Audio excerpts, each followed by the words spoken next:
A cult? I was being sucked into a cult? When I first started doing Kundalini Yoga, I had the most profound experiences. I would go to a class, I would do the movements and all of the practice, and at the end, I would lay on the mat and I would have the most profound energetic and emotional releases, and I loved it. I kept going back for more. And then I started telling people about my experience, and they said, Kundalini Yoga, Nancy, that is a cult. You need to stop. And I thought, oh my goodness, I am going through a divorce right now. I'm actually in a really vulnerable state. If ever there was a time for me to get sucked into a cult, this is it. And I stopped. I had purchased a 10-pack of classes. At about class 7, I decided, okay, I can't even go back because I was too afraid of getting sucked in. And I thought back to the classes and I thought, yeah, I could see it. Everybody was wearing white.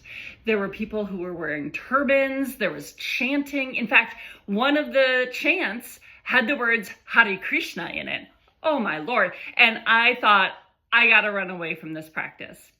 Years later, I was introduced to regular yoga, and I had forgotten all about the Kundalini classes I had gone to at the time. And I started loving yoga, flow yoga, vinyasa yoga. And I got to the point where I was going every day, and it really helped to fuel my body. It made my body feel really good. And then in 2019, I was reintroduced to Kundalini yoga at a retreat I went to in Costa Rica, and I remembered how much I loved it. I had another just amazing experience with an emotional and energetic release. And I thought, I want to dedicate myself to this practice. And I basically stopped doing flow yoga. Not that there's anything wrong with it, but I started to really dive deep into Kundalini because of the way it makes me feel.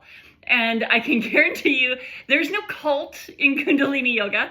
There are some people who behaved badly, who were kind of renowned in the practice. If you look it up, you're going to find that. And I'm not condoning that at all.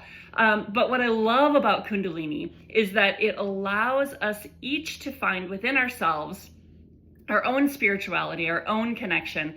And it does this by using the body and the breath as levers in order to reach a higher spirituality, have a higher connection, vibrate at a higher level. And if you're curious about that, follow along because I'm going to keep talking about it.